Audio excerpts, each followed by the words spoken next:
यथार्थ मोक्ष।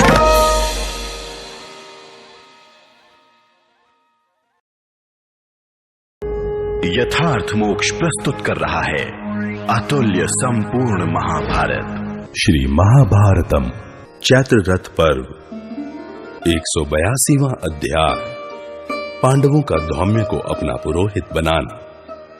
अर्जुन ने कहा, गंधर्वराज, हमारे अनुरूप जो कोई वेद वेत्ता पुरोहित हो उनका नाम बताओ, क्योंकि तुम्हें सब कुछ ज्ञात है। गंधर्व बोला, कुंती नंदन, इसी वन के उत्कोचक तीर्थ में महर्षि देवल के छोटे भाई धौम्य मुनि तपस्या करते हैं। यदि आप लोग चाहें तो उन्हीं का पुरोहित के पद पर वर्ण करें। वैशंपायन जी कहते हैं, तब अर्जुन ने प्रसन्न होकर गंधर्व को विधिपूर्वक आग्नेयास्त्र प्रदान किया और यह बात कही, गंधर्व प्रवर, तुमने जो घोड़े दिए हैं वे अभी तुम्हारे ही पास रहें। आवश्यकता के समय हम तुमसे ले लेंगे। तुम्हारा कल्याण हो। अर्जुन की यह बात पूरी होने पर गंधर्वराज और पांडवों ने एक दूसरे का बड़ा सत्कार किया। फिर पांडवगण गंगा के रमणीय तट से अपनी इच्छा के अनुसार चल दिए। जन्मेजय, तदनंतर उत्कोचक तीर्थ में धौम्य के आश्रम पर जाकर पांडवों ने धौम्य का पौरोहित्य कर्म के लिए वर्ण किया। संपूर्ण वेदों के विद्वानों में श्रेष्ठ धौम्य ने जंगली फल मूल अर्पण करके तथा पुरोहिती के लिए स्वीकृति देकर उन सबका सत्कार किया। पांडवों ने उन ब्राह्मण देवता को पुरोहित बनाकर यह भलीभांति विश्वास कर लिया कि हमें अपना राज्य और धन अब मिले हुए के ही समान है। साथ ही उन्हें यह भी भरोसा हो गया कि स्वयंवर में द्रौपदी हमें मिल जाएगी। उन गुरु एवं पुरोहित के साथ हो जाने से उस समय भरतवंशियों में श्रेष्ठ पांडवों ने अपने आप को सनाथ सा समझा। उदार बुद्धि धौम्य वेदार्थ के तत्वज्ञ थे। वे पांडवों के गुरु हुए। उन धर्मज्ञ मुनि ने धर्मज्ञ कुंती कुमारों का अपना यजमान बना लिया। धौम्य को भी यह विश्वास हो गया कि ये बुद्धि, वीर्य, बल और उत्साह से युक्त देवोपम वीर संगठित होकर स्वधर्म के अनुसार अपना राज्य अवश्य प्राप्त कर लेंगे। धौम्य ने पांडवों के लिए स्वस्ति वाचन किया। तदनंतर उन नरश्रेष्ठ पांडवों ने एक साथ द्रौपदी के स्वयंवर में जाने का निश्चय किया। इस प्रकार श्री महाभारत आदि पर्व के अंतर्गत चैत्र रथ पर्व में धौम्य को पुरोहित बनाने से संबंध रखने वाला 182वां अध्याय पूरा हुआ। स्वयंवर पर्व 183वां अध्याय। पांडवों की पंचाल यात्रा और मार्ग में ब्राह्मणों से बातचीत। वैशंपायन जी कहते हैं, जन्मेजय, तब वे नरश्रेष्ठ पांचों भाई पांडव राजकुमारी द्रौपदी, उसके पंचाल देश और वहां के महान उत्सव को देखने के लिए वहां से चल दिए। मनुष्यों में सिंह के समान वीर परंतप पांडव अपनी माता के साथ यात्रा कर रहे थे। उन्होंने मार्ग में देखा बहुत से ब्राह्मण एक साथ जा रहे हैं। राजन, उन ब्रह्मचारी ब्राह्मणों ने पांडवों से पूछा, आप लोग कहां जाएंगे और कहां से आ रहे हैं? युधिष्ठिर बोले, विप्रवरो, आप लोगों को मालूम हो कि हम लोग एक साथ विचरने वाले सहोदर भाई हैं और अपनी माता के साथ एक चक्रा नगरी से आ रहे हैं। ब्राह्मणों ने कहा, आज ही पंचाल देश को चलिए। वहां राजा द्रुपद के दरबार में महान धन धान्य से संपन्न स्वयंवर का बहुत बड़ा उत्सव होने वाला है। हम सब लोग एक साथ चले हैं और वहीं जा रहे हैं। वहां अत्यंत अद्भुत और बहुत बड़ा उत्सव होने वाला है। यज्ञसेन नाम वाले महाराज द्रुपद के एक पुत्री है जो यज्ञ की वेदी से प्रकट हुई है। उसके नेत्र विकसित कमल दल के समान सुंदर है। उसका एक एक अंग निर्दोष है। वह मनस्विनी सुकुमारी द्रुपद कन्या देखने ही योग्य है। द्रोणाचार्य के शत्रु प्रतापी दृष्टद्युम्न की वह बहन है। दृष्टद्युम्न वे ही हैं जो कवच, खड्ग, धनुष और बाण के साथ उत्पन्न हुए हैं। महाबाहु दृष्टद्युम्न प्रज्वलित अग्नि से प्रकट होने के कारण अग्नि के समान ही तेजस्वी है। द्रौपदी निर्दोष अंगों तथा पतली कमर वाली है और उसके शरीर से नील कमल के समान सुगंध निकलकर एक कोस तक फैलती रहती है। वह उन्हीं दृष्टद्युम्न की बहन है। यज्ञसेन की पुत्री द्रौपदी का स्वयंवर नियत हुआ है, अतः हम लोग उस राजकुमारी को तथा उस स्वयंवर के दिव्य महोत्सव को देखने के लिए वहां जा रहे हैं। कितने ही प्रचुर दक्षिणा देने वाले, यज्ञ करने वाले, स्वाध्यायशील, पवित्र, नियम पूर्वक व्रत का पालन करने वाले, महात्मा एवं तरुण अवस्था वाले दर्शनीय राजा और राजकुमार अनेक देशों से पधारेंगे। अस्त्र विद्या में निपुण महारथी भूमिपाल भी वहां आएंगे। वे नरपतिगण अपनी अपनी विजय के उद्देश्य से वहां नाना प्रकार के उपहार, धन, गौएं, भक्ष्य और भोज्य आदि सब प्रकार की वस्तुएं दान करेंगे। उनका वह सब दान ग्रहण कर, स्वयंवर को देखकर और उत्सव का आनंद लेकर फिर हम लोग अपने अपने अभीष्ट स्थान को चले जाएंगे। वहां अनेक देशों के नट, वैतालिक, नर्तक, सूत, मागध तथा अत्यंत बलवान मल्ल आएंगे। महात्माओं, इस प्रकार हमारे साथ खेल करके, तमाशा देखकर और नाना प्रकार के दान ग्रहण करके फिर आप लोग भी लौट आइएगा। आप सब लोगों का रूप तो देवताओं के समान है। आप सभी दर्शनीय हैं। आप लोगों को देखकर द्रौपदी दैव योग से आप में से ही किसी एक को अपना वर चुन सकती है। आप लोगों के ये भाई अर्जुन तो बड़े सुंदर और दर्शनीय हैं। इनकी भुजाएं बहुत बड़ी हैं। इन्हें यदि विजय के कार्य में नियुक्त कर दिया जाए तो ये दैवात बहुत बड़ी धनराशि जीत लाकर निश्चय ही आप लोगों की प्रसन्नता बढ़ाएंगे। युधिष्ठिर बोले, ब्राह्मणों, हम भी द्रुपद कन्या के उस श्रेष्ठ स्वयंवर महोत्सव को देखने के लिए आप लोगों के साथ चलेंगे। इस प्रकार श्री महाभारत आदि पर्व के अंतर्गत स्वयंवर पर्व में पांडव आगमन विषयक 183वां अध्याय पूरा हुआ। 184वां अध्याय पांडवों का द्रुपद की राजधानी में जाकर कुम्हार के यहां रहना, स्वयंवर सभा का वर्णन तथा दृष्टद्युम्न की घोषणा। वैशंपायन जी कहते हैं, जनमेजय, उन ब्राह्मणों के यों कहने पर पांडव लोग राजा द्रुपद के द्वारा पालित दक्षिण पांचाल देश की ओर चले। तदनंतर उन पांडव वीरों को मार्ग में पाप रहित, शुद्ध चित्त एवं श्रेष्ठ महात्मा द्वैपायन मुनि का दर्शन हुआ। पांडवों ने उनका यथावत सत्कार किया और उन्होंने पांडवों का। फिर उनमें आवश्यक बातचीत हुई। वार्तालाप समाप्त होने पर व्यास जी की आज्ञा ले पांडव पुनः द्रुपद की राजधानी की ओर चल दिए।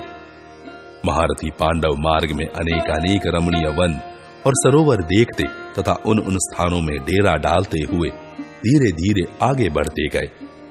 स्वाध्याय में तत्पर रहने वाले, पवित्र, मधुर प्रकृति वाले तथा प्रियवादी पांडु कुमार इस तरह चलकर क्रमशः पांचाल देश में जा पहुंचे। द्रुपद के नगर और उसकी चार दीवारी को देखकर पांडवों ने उस समय एक कुम्हार के घर में अपने रहने की व्यवस्था की। वहां ब्राह्मण वृत्ति का आश्रय ले वे भिक्षा मांग कर लाते थे। इस प्रकार वहां पहुंचे हुए पांडव वीरों को कहीं कोई भी मनुष्य पहचान न सके। राजा द्रुपद के मन में सदा यही इच्छा रहती थी कि मैं पांडुनंदन अर्जुन के साथ द्रौपदी का ब्याह कराऊं, परंतु वे अपने इस मनोभाव को किसी पर प्रकट नहीं करते थे। भरतवंशी जनमेजय, पांचाल नरेश ने कुंती कुमार अर्जुन को खोज निकालने की इच्छा से एक ऐसा दृढ़ धनुष बनवाया जिसे दूसरा कोई झुका भी न सके। राजा ने एक कृत्रिम आकाश यंत्र भी बनवाया। उस यंत्र के छिद्र के ऊपर उन्होंने उसी के बराबर का लक्ष्य तैयार कराकर रखवा दिया। द्रुपद ने घोषणा की, जो वीर इस धनुष पर प्रत्यंचा चढ़ाकर इन प्रस्तुत बाणों द्वारा ही यंत्र के छेद के भीतर से इसे लांग कर लक्ष्य वेद करेगा, वही मेरी पुत्री को प्राप्त कर सकेगा। वैशंपायन जी कहते हैं, जन्मेजय, इस प्रकार राजा द्रुपद ने जब स्वयंवर की घोषणा करा दी, तब उसे सुनकर सब राजा वहां उनकी राजधानी में एकत्र होने लगे। बहुत से महात्मा ऋषि मुनि भी स्वयंवर देखने के लिए आए। राजन, दुर्योधन आदि कुरुवंशी भी कर्ण के साथ वहां आए थे। भिन्न भिन्न देशों से कितने ही महाभाग ब्राह्मणों ने भी पदार्पण किया था। महामना राजा द्रुपद ने नरपतियों का भलीभांति स्वागत सत्कार एवं सेवा पूजा की। तत्पश्चात वे सभी नरेश स्वयंवर देखने की इच्छा से वहां रखे हुए मंचों पर बैठे। उस नगर के समस्त निवासी भी यथास्थान आकर बैठ गए। उन सब का कोलाहल क्षुब्ध हुए समुद्र के भयंकर गर्जन के समान सुनाई पड़ता था। वहां की बैठक शिशुमार की आकृति में सजाई गई थी। शिशुमार के शिरोभाग में सब राजा अपने अपने मंचों पर बैठे थे। नगर से ईशान कोण में सुंदर एवं समतल भूमि पर स्वयंवर सभा का रंगमंडप सजाया गया था, जो सब ओर से सुंदर भवनों द्वारा घिरा होने के कारण बड़ी शोभा पा रहा था। उसके सब ओर चार दीवारी और खाई बनी थी। अनेक फाटक और दरवाजे उस मंडप की शोभा बढ़ा रहे थे। विचित्र चंदोवे से उस सभा भवन को सब ओर से सजाया गया था। वहां सैकड़ों प्रकार के बाजे बज रहे थे। बहुमूल्य अगुरु धूप की सुगंध चारों ओर फैल रही थी। फर्श पर चंदन के जल का छिड़काव किया गया था। सब ओर फूलों की मालाएं और हार टंगे थे, जिससे वहां की शोभा बहुत बढ़ गई थी। उस रंगमंडप के चारों ओर कैलाश शिखर के समान ऊंचे और श्वेत रंग के गगनचुंबी महल बने हुए थे। उन्हें भीतर से सोने के जालीदार पर्दों और झालरों से सजाया गया था। फर्श और दीवारों में मणि एवं रत्न जड़े गए थे। उत्तम सुखपूर्वक चढ़ने योग्य सीढ़ियां बनी थी। बड़े बड़े आसन और बिछावन आदि बिछाए गए थे। अनेक प्रकार की मालाएं और हार उन भवनों की शोभा बढ़ा रहे थे। अगुरु की सुगंध छा रही थी। वे हंस और चंद्रमा की किरणों के समान श्वेत दिखाई देते थे। उनके भीतर से निकली हुई धूप की सुगंध चारों ओर एक योजन तक फैल रही थी। उन महलों में सैकड़ों दरवाजे थे। उनके भीतर आने जाने के लिए बिल्कुल रोक टोक नहीं थी और वे भांति भांति की शैयाओं तथा आसनों से सुशोभित थे। उनकी दीवारों को अनेक प्रकार की धातुओं के रंगों से रंगा गया था। अतः वे राजमहल हिमालय के बहुरंगे शिखरों के समान सुशोभित हो रहे थे। उन्हीं सतमहले मकानों या विमानों में जो अनेक प्रकार के बने हुए थे, सब राजा लोग परस्पर एक दूसरे से होड़ रखते हुए सुंदर से सुंदर श्रृंगार धारण करके बैठे। नगर और जनपद के लोगों ने जब देखा कि उस विमानों में बहुमूल्य मंचों के ऊपर महान बल और पराक्रम से संपन्न परम सौभाग्यशाली काला गुरु से विभूषित महान कृपा प्रसाद से युक्त ब्राह्मण भक्त अपने अपने राष्ट्र के रक्षक और शुभ पुण्य कर्मों के प्रभाव से संपूर्ण जगत के प्रिय श्रेष्ठ नरपतिगण आकर बैठ गए हैं, तब राजकुमारी द्रौपदी के दर्शन का लाभ लेने के लिए वे भी सब ओर सुखपूर्वक जा बैठे। वे पांडव भी पांचाल नरेश की उस सर्वोत्तम समृद्धि का अवलोकन करते हुए ब्राह्मणों के साथ उन्हीं की पंक्ति में बैठे थे। राजन, नगर में बहुत दिनों से लोगों की भीड़ बढ़ रही थी। राज समाज के द्वारा प्रचुर धन रत्नों का दान किया जा रहा था। बहुतेरे नट और नर्तक अपनी कला दिखाकर उस समाज की शोभा बढ़ा रहे थे। 16वें दिन अत्यंत मनोहर समाज जुटा। भरत श्रेष्ठ उसी दिन स्नान करके सुंदर वस्त्र और सब प्रकार के आभूषणों से विभूषित हो हाथों में सोने की बनी हुई कामदार जयमाला लिए द्रुपद राजकुमारी उस रंगभूमि में उतरी। तब सोमक वंशी क्षत्रियों के पवित्र एवं मंत्रज्ञ ब्राह्मण पुरोहित ने अग्निवेदी के चारों ओर कुशा बिछाकर वेदोक्त विधि के अनुसार प्रज्वलित अग्नि में घी की आहुति डाली।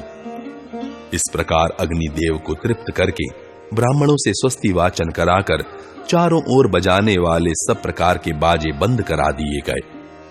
महाराज, बाजों की आवाज बंद हो जाने पर जब स्वयंवर सभा में सन्नाटा छा गया, तब विधि के अनुसार धृष्टद्युम्न द्रौपदी को लेकर रंगमंडप के बीच में खड़ा हो मेघ और दुंदुभी के समान स्वर तथा मेघ गर्जन की सी गंभीर वाणी में यह अर्थयुक्त उत्तम एवं मधुर वचन बोला। यहां आए हुए भूपालगण, आप लोग मेरी बात सुने। यह धनुष है, ये बाण है और यह निशाना है। आप लोग आकाश में छोड़े हुए 5 पैने बाणों द्वारा उस यंत्र के छेद के भीतर से लक्ष्य को भेद कर गिरा दें। मैं सच कहता हूं, झूठ नहीं बोलता। जो उत्तम कुल, सुंदर रूप और श्रेष्ठ बल से संपन्न वीर यह महान कर्म कर दिखाएगा, आज यह मेरी बहन कृष्णा उसी की धर्म पत्नी होगी। यों कहकर द्रुपद कुमार धृष्टद्युम्न ने वहां आए हुए राजाओं के नाम, गोत्र और पराक्रम का वर्णन करते हुए अपनी बहन द्रौपदी से इस प्रकार कहा। इस प्रकार श्री महाभारत आदि पर्व के अंतर्गत स्वयंवर पर्व में धृष्टद्युम्न वाक्य विषयक 184वां अध्याय पूरा हुआ। 185वां अध्याय धृष्टद्युम्न का द्रौपदी को स्वयंवर में आए हुए राजाओं का परिचय देना।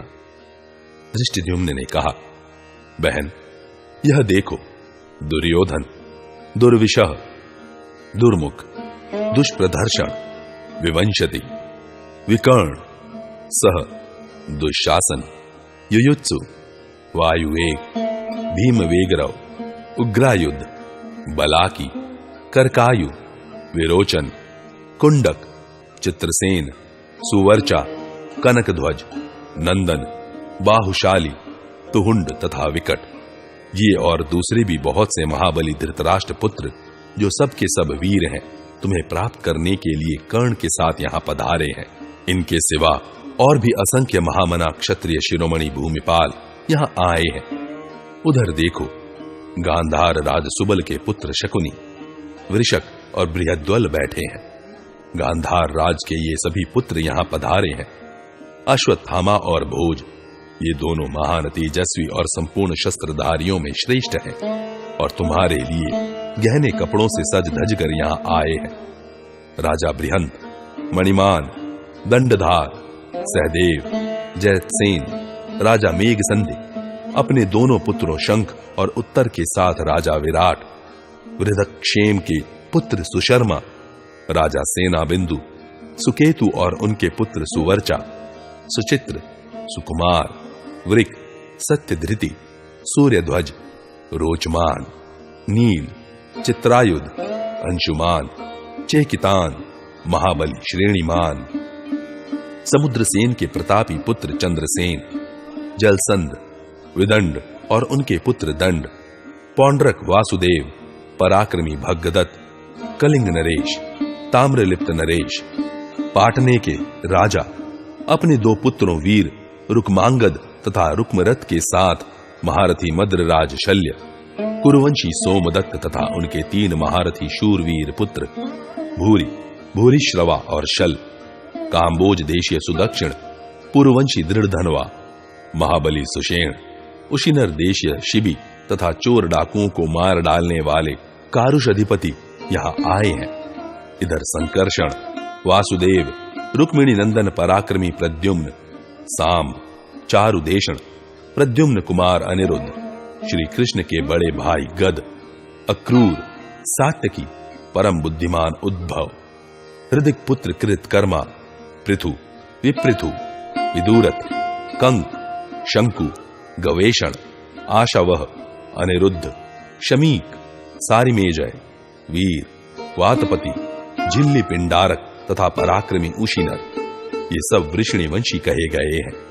भगीरथ वंशी बृहतक्षत्र, सिंधुराज जयद्रथ, बृहद्रथ, बाहलीक, महारथी श्रुतायु, उलूक, राजा कैतव, चित्रांगद, शुभांगद, बुद्धिमान वत्सराज, कोसल नरेश, पराक्रमी शिशुपाल तथा जरासंध, ये तथा और भी अनेक जनपदों के शासक, भूमंडल में विख्यात बहुत से क्षत्रिय वीर तुम्हारे लिए यहां पधारे हैं। भद्रे, ये पराक्रमी नरेश तुम्हें पाने के उद्देश्य से इस उत्तम लक्ष्य का भेदन करेंगे। शुभे, जो इस निशानी को वेद डाले उसी का आज तुम वर्ण करना। इस प्रकार श्री महाभारत आदि पर्व के अंतर्गत स्वयंवर पर्व में राजाओं के नाम का परिचय विषयक 185वां अध्याय पूरा हुआ। 186वां अध्याय राजाओं का लक्ष्य वेद के लिए उद्योग और असफल होना।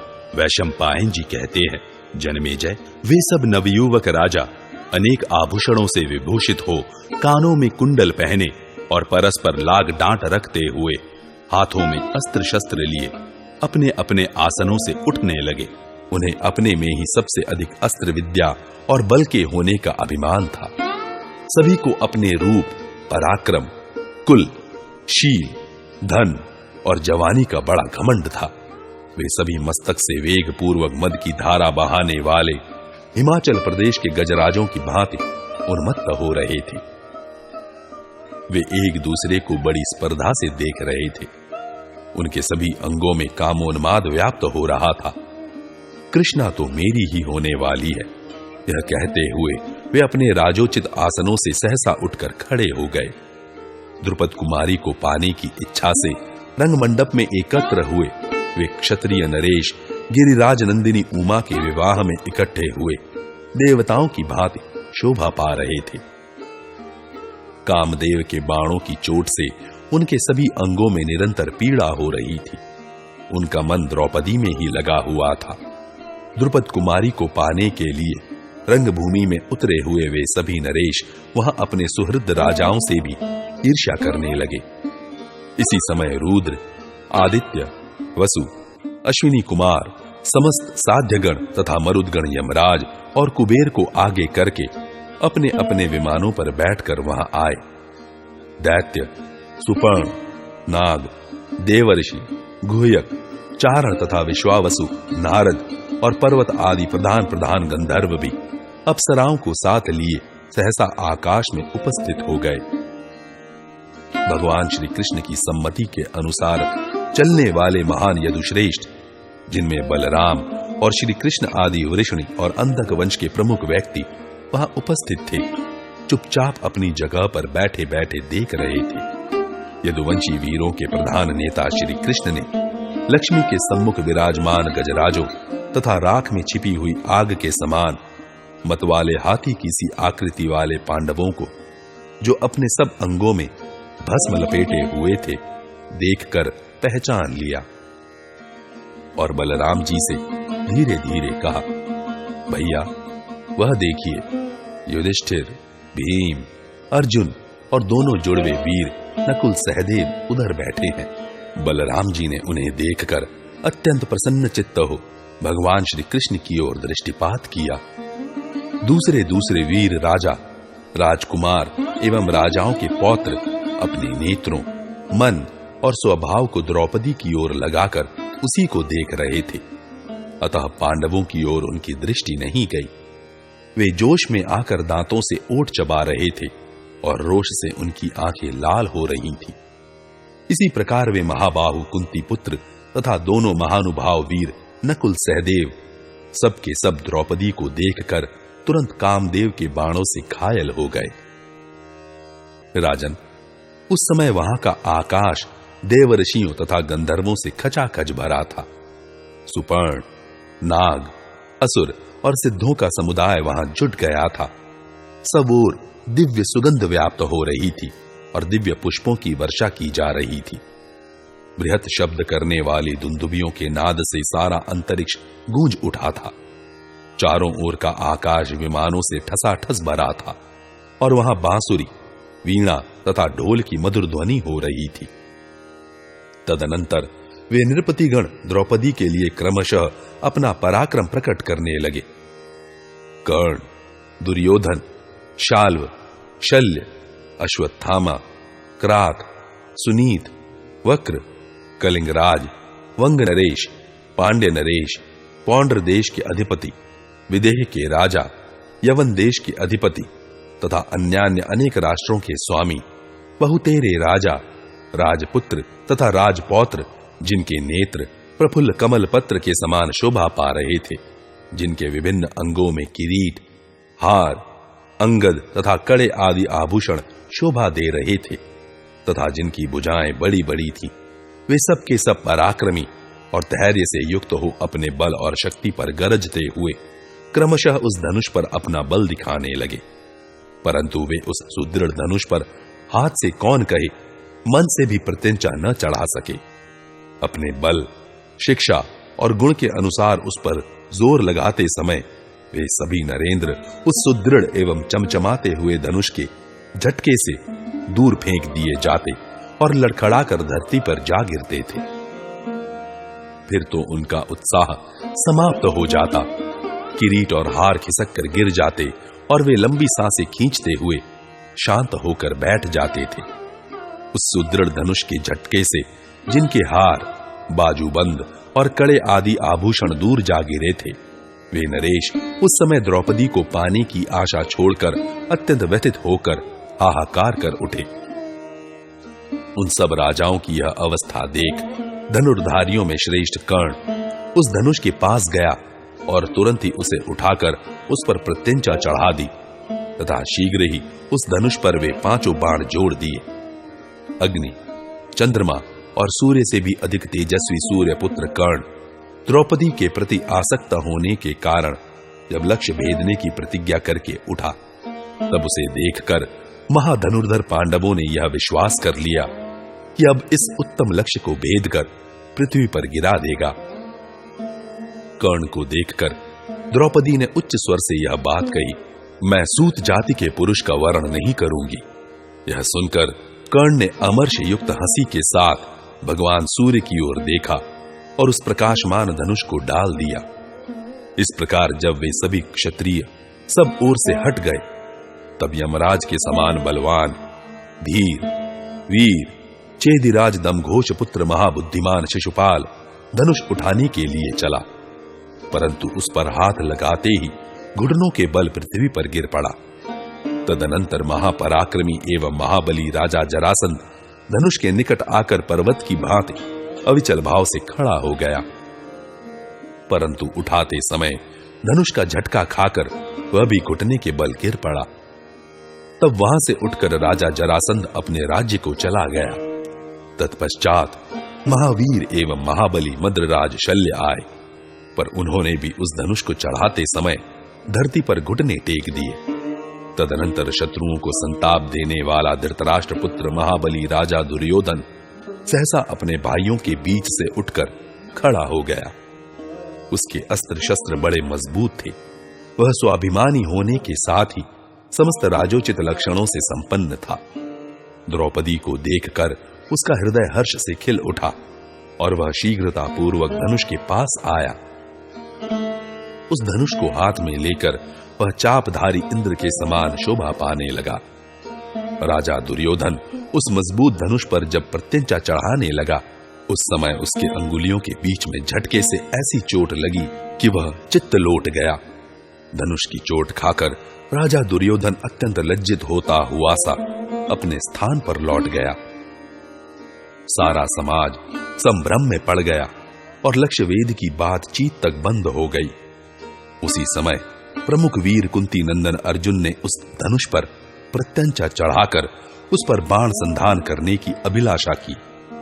यह देख देवता और दानवों के आदरणीय वृषणी वंश के प्रमुख वीर उदार बुद्धि भगवान श्री कृष्ण बलराम जी के साथ उनका हाथ दबाते हुए बड़े प्रसन्न हुए।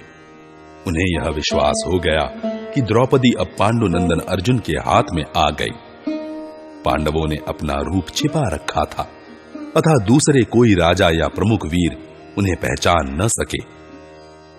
इस प्रकार श्री महाभारत आदि पर्व के अंतर्गत स्वयंवर पर्व में संपूर्ण राजाओं के विमुख होने से संबंध रखने वाला 186वां अध्याय पूरा हुआ।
यथार्थ मोक्ष